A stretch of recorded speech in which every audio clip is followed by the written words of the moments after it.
तो last part में विजिटो अपनी रेनबो फॉर्म में ट्रांसफॉर्म हो जाता है, जिसमें ट्रांसफॉर्म होकर के वो फ्रीज़ा को मार देता है। लेकिन अब उनके सामने आखिरी पड़ाव के तौर पे एंड्रॉयड था। अब उसके आगे, लेकिन उससे पहले तुम वीडियो को लाइक करो, और अगर तुम्हें ऐसे ही मूवीज़ और मांगास देखने पसंद है तो चैनल को भी सब्सक्राइब कर देना, ताकि आगे आने वाली वीडियोस तुम्हें सबसे पहले मिल सकें। खैर, तो वो एंड्रॉयड ज़ीरो कहता है, चलो अच्छा ही हुआ कि तुमने उस फ्रीज़ा को मार करके मेरा ही काम आसान कर दिया है। ऊपर से अब तो तुम्हारे फ्यूजन का समय भी ख़त्म हो चुका है। इसका मतलब है कि तुम लोग भी एग्जॉस्टेड हो चुके हो।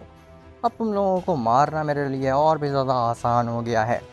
फ्यूचर गोकू कहता है, जब तक मैं यहाँ पे हूँ तब तक तुम्हारे लिए कुछ भी आसान नहीं है।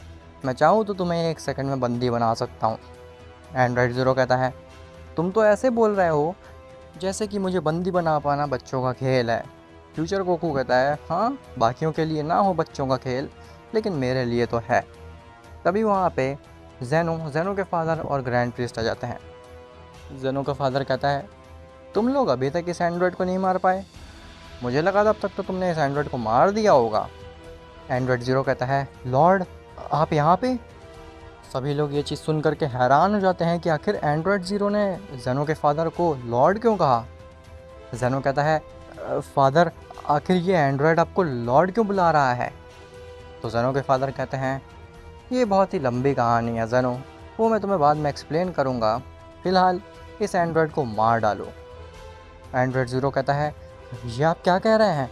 आप मुझे मारने के लिए क्यों कह रहे हैं लॉर्ड? आप तो चाहते थे ना। जैसे ही एंड्रॉयड कुछ आगे बोलने जा रहा होता है, तभी जेनो के फादर उस एंड्रॉयड के ऊपर हमला कर देते हैं, और वो एंड्रॉयड अपने आप को बचाने के लिए कुछ भी नहीं करता, मानो कि जैसे जेनो के फादर उस एंड्रॉयड के मास्टर हों। फ्यूचर गोकू कहता है, ये सब आखिर हमारे सामने क्या चल रहा है गोकू वजीडा? क्या तुम लोगों को बिल्कुल भी समझ में आ रहा है यहाँ पे क्या हो रहा है? अभी फ्रीज़ा ने हमको हैरान किया, अब जेनो के फादर हमें हैरान कर रहे हैं। एक एक करके जैसे सभी राज खुलते जा रहे हैं, मैं तो और भी ज़्यादा हैरान होता जा रहा हूँ ये देख करके कि अब तक हमारे सामने होकर के भी इतने बड़े राज हमसे छुपाए जा रहे थे। फ्यूचर गोकू जेनो के फादर के पास जाता और कहता है, सच सच बताइए, आखिर आप हैं कौन? आप डेफिनेटली जेनो के फादर तो नहीं हो सकते, और अगर हैं तो फिर ये एंड्रॉयड ज़ीरो आपको कैसे जानता है? ये चीज़ तो इम्पॉसिबल होनी चाहिए। ये एंड्रॉयड ज़ीरो तो कितने बिलियन ईयर्स से दूसरी टाइमलाइन में कैद है, और आप तो इस टाइमलाइन के ओमनी किंग थे। तो फिर ऐसा कैसे पॉसिबल हो सकता है कि ये एंड्रॉयड ज़ीरो आपको जानता हो? जेनो के फादर कहते हैं, बोला है ना कि मैं अभी तुम्हें कुछ भी नहीं बता सकता। एक बार मुझे इस एंड्रॉयड को मारने दो, उसके बाद ही मैं तुम्हें एक्सप्लेन कर पाऊँगा कि आखिर ये सब क्या चल रहा है। ऐसा बोल करके जेनो के फादर उस एंड्रॉयड के ऊपर नॉन स्टॉप अटैक मारने लगते हैं, और वो एंड्रॉयड एक भी अटैक को डॉज नहीं कर रहा होता, और ना ही उसके काउंटर में जेनो के फादर के ऊपर अटैक कर रहा होता है। तभी वो एंड्रॉयड ज़मीन में गिर जाता है और कहता है, लॉर्ड, आपने आखिर मुझे बिट्रे क्यों किया? ऐसा क्यों किया आपने? तभी वहाँ पे द वॉचर भी आ जाता है। वॉचर जैसे ही वहाँ पे आता है, वो जेनो से कहता है, जेनो, मैं तुम्हारी पैलेस पे गया था, लेकिन तुम अपने पैलेस पे थे ही नहीं। मुझे तुम्हें एक बहुत ज़्यादा ज़रूरी बात बतानी है। लेकिन ऐसा बोल करके वॉचर जैसे ही अपना सर घुमाता है, तो वो देखता है वहाँ पे एंड्रॉयड ज़ीरो को और जेनो के फादर को। वॉचर कहता है, तुम आखिर आज़ाद कैसे हुए? तुम्हें उस डायमेंशन से किसने छुड़ाया? तुम्हें तो सेलेस्टियल्स ने कैद करके रखा था ना एक डायमेंशन में। जेनो के फादर जैसे ही वॉचर को देखते हैं, उनके पसीने छूट जाते हैं, वो एकदम घबरा जाते हैं, और वो उस एंड्रॉयड ज़ीरो को लेकर के वहाँ से गायब हो जाते हैं। जेनो कहता है, ये सब क्या हो रहा है आखिर हमारे सामने? हमें कुछ समझ क्यों नहीं आ रहा? फ्यूचर गोकू कहता है, अब मुझे समझ में आ रहा है कि आखिर ये सब क्या हो रहा है। लॉर्ड जेनो, हम सभी आपके पैलेस पे चलते हैं, और मैं एक्सप्लेन करता हूँ आखिर ये सब क्या चल रहा है, और मुझे क्या लगता है कि क्या हो रहा है इस मल्टीवर्स में। तभी सभी लोग, Goku, Vegeta, Jiren, future Goku, grand Prince जेनो और द वॉचर, ये सभी पहुंच जाते हैं जेनो की पैलेस पे। जहां पहुंचने के बाद सभी लोग एकदम इंतज़ार कर रहे होते हैं कि फ्यूचर गोकू कुछ ना कुछ बताए उन्हें, जिससे कि उन्हें थोड़ा सा क्लू लगे कि आखिर क्या चल रहा है उनके एग्जिस्टेंस में, क्योंकि किसी को कुछ भी समझ में नहीं आ रहा। ग्रैंड प्रिंस कहता है, बताओ फ्यूचर गोकू, आखिर क्या हुआ? तुम्हें क्या समझ में आया? ये सब क्या चल रहा है? और आखिर लॉर्ड जेनो के फादर यहाँ से भाग क्यों गए?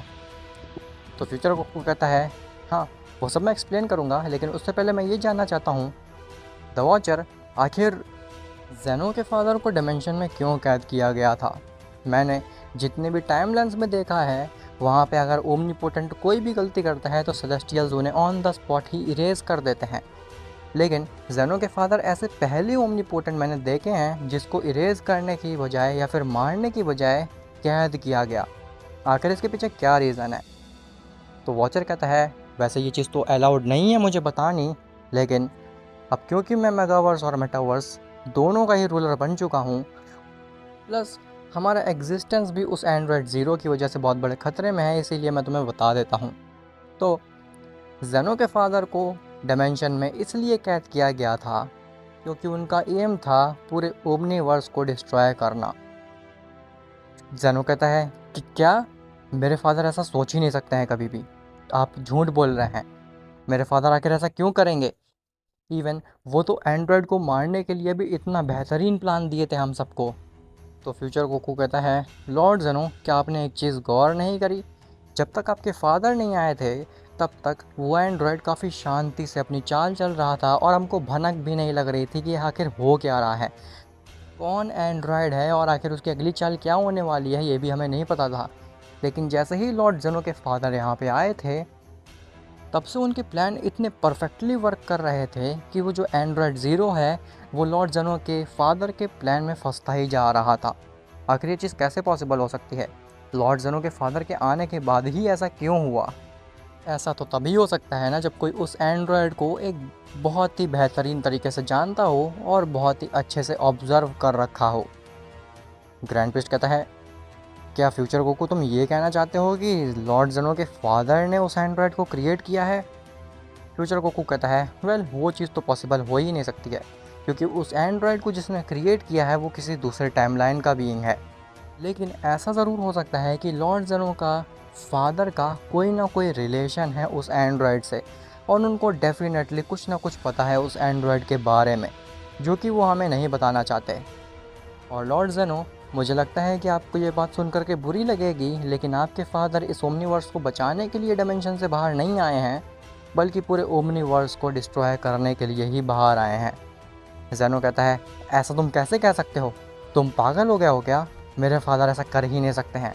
ऐसा बोल करके ज़ेनो अपनी ट्रू फॉर्म में ट्रांसफॉर्म हो जाता है और वो फ्यूचर गोकू के ऊपर एक अटैक मारता है।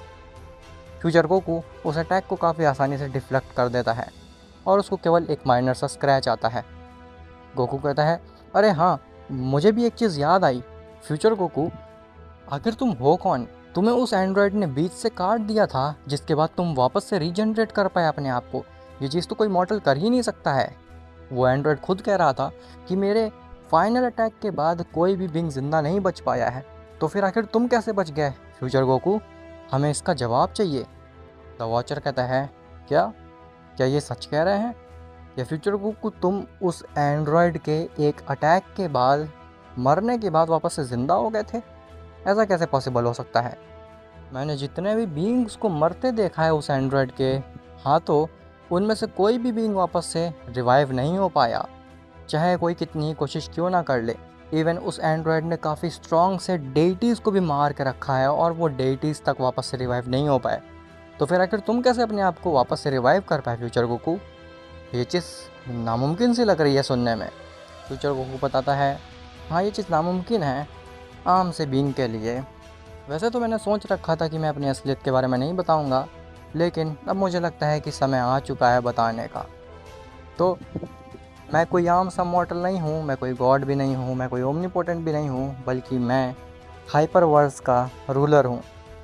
द वॉचर कहता है, हाइपरवर्स? क्या बकवास कर रहे हो? ऐसी कोई चीज़ ही एग्जिस्ट नहीं करती है। मल्टीवर्स, मेगावर्स, मेटावर्स और ओमनीवर्स, इसके ऊपर कोई चीज़ ही नहीं होती है। तो फ्यूचर गोकू कहता है, नहीं द वॉचर, तुम गलत हो। मेटावर्स के ऊपर हाइपरवर्स आता है और उसके ऊपर ओमनीवर्स आता है। तुम्हें हाइपरवर्स के बारे में कुछ पता ही नहीं है अभी। द वॉचर कहता है, क्या इसका मतलब है कि तुम मुझसे ज़्यादा शक्तिशाली हो? तो फिर अभी तक तुम ऐसा प्रिटेंड क्यों कर रहे थे कि तुम मुझसे वीक हो? तो फ्यूचर गोकू कहता है, बताया ना कि मैं रिवील नहीं करना चाहता था अपने बारे में, इसीलिए। ज़ेनो कहता है, लेकिन आखिर हम कैसे मान ले कि तुम हाइपरवर्स के रूलर हो? तुम तो देखने में हूबहू गोकू की तरह दिखते हो और तुम तो कह रहे थे तुम दूसरे टाइमलाइन से आए हो, तो हम कैसे मान लें कि तुम हाइपरवर्स के रूलर हो? तो फ्यूचर गोकू कहता है, बहुत ही ज़्यादा सिंपल चीज़ है। हाइपरवर्स में टाइम नाम की कोई चीज़ एग्जिस्ट ही नहीं करती है। हाइपरवर्स केवल एक ऐसी जगह है जहाँ पे केवल एनर्जीज एग्जिस्ट करती हैं जो कि इस मल्टीवर्स, मेगावर्स, मेटावर्स इनको चलाती हैं। अगर लॉर्ड ज़ेनो आपको याद हो, तो आपके फादर ने कहा था कि मैं जैसा उनके समय में था दिखने में, अभी भी वैसा ही दिखता हूँ। वो इसलिए क्योंकि मेरी उम्र बढ़ ही नहीं रही है, क्योंकि हाइपरवर्स में टाइम एग्जिस्ट ही नहीं करता है। उम्मीद करता हूँ इतनी चीज़ काफ़ी होगी ये प्रूव करने के लिए कि मैं हाइपरवर्स का ही एक बीइंग हूँ। इसीलिए मैं अपने आप को हील कर पाया, क्योंकि मैं मारा नहीं जा सकता हूँ। अगर मैं मारा गया तो पूरा मेगावर्स, मेटावर्स, मल्टीवर्स सब कुछ ही तबाह हो जाएगा। गोकू कहता है, तो अब तक हम एक हाइपरवर्स के बीइंग के साथ मिल करके अपने ओमनीवर्स को बचाने की कोशिश कर रहे थे? फ्यूचर गोकू कहता है, हाँ तुम ठीक समझे। तुम अब तक एक हाइपरवर्स के बीइंग के साथ मिल करके अपने ओमनीवर्स को बचाने की कोशिश कर रहे थे। खैर अब वो सब बातें छोड़ो, हमें जाना होगा उस एंड्रॉयड के पास में उसको मारने के लिए। और मैं जानता हूँ तुम्हारे अंदर काफ़ी सारे डाउट होंगे मेरे को ले करके कि आखिर ऐसा कैसे हुआ, या फिर ऐसा कैसे हुआ, आखिर ऐसा कैसे हुआ। तो वो सब मैं तुम्हें बाद में एक्सप्लेन कर दूँगा। फ़िलहाल हमारा मेन मोटिव है उस एंड्रॉयड को ढूंढना, और जेनो के फादर को भी। ग्रैंड प्रिस्ट कहता है, लेकिन मुझे नहीं लगता कि अब वो दोनों लोग इस मल्टीवर्स में आएंगे दोबारा से, क्योंकि अब उनको पता है कि हम सब उनकी असलियत के बारे में जानते हैं। और अगर इस बार वो इस मल्टीवर्स में आएंगे तो ये उनकी सबसे बड़ी बेवकूफ़ी होगी। मुझे लगता है कि इस बार वो सीधे वार करेंगे ओमनीवर्स के ऊपर। द वॉचर कहता है, ये चीज़ पॉसिबल ही नहीं है, वो डायरेक्टली ओमनीवर्स के ऊपर वार कर ही नहीं सकते हैं। फ्यूचर गोकू कहता है, हाँ लेकिन वो मेटावर्स में जा करके टाइमलाइंस को तो मर्ज कर सकते हैं ना, जिसकी वजह से अलग अलग टाइमलाइन से ओमनीपोटेंट्स और बुरे लोग आ करके इस पूरे ओमनीवर्स को तबाह करके रख देंगे। द वॉचर हंसता है और कहता है, क्या मजाक कर रहे हो, ऐसा हो ही नहीं सकता है। मेटावर्स में मेरे अलावा कोई जा ही नहीं सकता है। इवन सेलेस्टियल्स को भी अगर मेटावर्स में आना है तो फिर उन्हें मेरी परमिशन लगती थी। तो फिर ये तो बस एक आम सा ओमनीपोटेंट और एक एंड्रॉयड है, इनका तो सवाल ही नहीं उठता है मेटावर्स में घुसने का भी। खैर वहीं दूसरी तरफ जो जेनो के फादर होते हैं वो उस एंड्रॉयड को ले जाते हैं मल्टीवर्स से दूर, जेनो के मल्टीवर्स से दूर। वो एंड्रॉयड कहता है, लॉर्ड आखिर आपने मुझे बचा क्यों लिया? आप तो मुझे मार रहे थे ना, तो फिर आखिर आप मुझे बचा करके यहाँ भी क्यों ले आए? तो जेनो के फादर कहते हैं, तुमसे बड़ा बेवकूफ़ मैंने कोई नहीं देखा है। तुम्हें कहा जाता है कि तुम एग्जिस्टेंस के सबसे स्मार्टेस्ट बीइंग हो, लेकिन तुमने आज जो हरकत की है उससे मुझे समझ में आ गया है कि तुम इस एग्जिस्टेंस के सबसे डम बीइंग हो। तुम्हें क्या ज़रूरत थी उनके सामने मेरे को लॉर्ड बुलाने की? तुमने मुझे पूरी तरीके से फंसा दिया था। वो तो अच्छा हुआ कि वहाँ पे सही समय पे वो द वॉचर आ गया और मुझे समय मिल गया तुम्हें वहाँ से भगा ले जाने का, नहीं तो तुम मेरी और भी बड़ी पोल खोल देते। तो वो एंड्रॉयड कहता है, और भी बड़ी पोल? आखिर और भी बड़ी पोल आपकी कौन सी है? क्या वही कि मुझे क्रिएट करने में सबसे बड़ा हाथ आपका था? खैर आखिर अब आपका क्या प्लान होने वाला है? क्या आप सच में ओमनीवर्स को डिस्ट्रॉय करना नहीं चाहते अब? तो जेनो के फादर कहते हैं, नहीं मैं डेफिनेटली चाहता हूँ इस पूरे ओमनीवर्स को डिस्ट्रॉय करके रख देना, लेकिन अब हम दूसरे तरीके से चलेंगे, क्योंकि ये प्लान तो तुम्हारी वजह से बर्बाद हो गया। तो एंड्रॉयड कहता है, मुझे माफ़ कर दीजिए लॉर्ड अगर मैंने कुछ गलत किया हो, लेकिन अब आखिर हमारा क्या प्लान होने वाला है? तो जेनो का फादर कहता है, तुम्हें अपना दिमाग कुछ भी नहीं लगाना है, बस मैं जैसा कहता रहूँ तुम्हें वैसा करना है। तो एंड्रॉयड कहता है, लॉर्ड क्या मैं आपसे एक चीज़ पूछ सकता हूँ? आखिर आपने पूरे ओमनीवर्स को डिस्ट्रॉय करना क्यों चाहा? इसके पीछे आपका मोटिव क्या था? क्या आपको अच्छा नहीं लगता है इस एग्जिस्टेंस में रहना? तो जेनो के फादर कहते हैं, नहीं, इसके पीछे एक बहुत ही बड़ा मोटिव है। मैं ऐसा इसलिए कर रहा हूँ ताकि इस ओमनीवर्स का हर बीइंग अपने इच्छा अनुसार रह सके। तो एंड्रॉयड कहता है, आखिर आपका मतलब क्या है?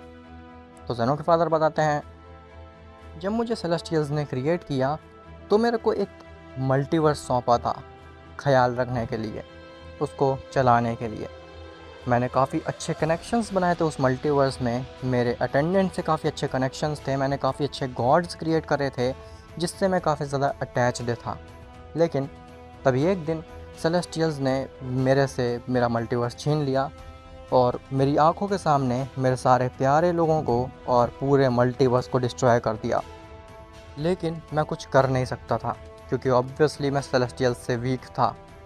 जिसके बाद वो मुझे कई सारे मल्टीवर्स देते गए और सब मल्टीवर्स में मैंने काफ़ी अच्छे कनेक्शंस बनाए, लेकिन एक पॉइंट के बाद सेलेस्टियल्स उस मल्टीवर्स को मुझसे छीन लेते थे और डिस्ट्रॉय कर देते थे उस मल्टीवर्स को। तभी मैंने सोच लिया था कि ऐसा नहीं होना चाहिए। हर बीइंग को हक होना चाहिए अपनी मर्ज़ी से जीने का।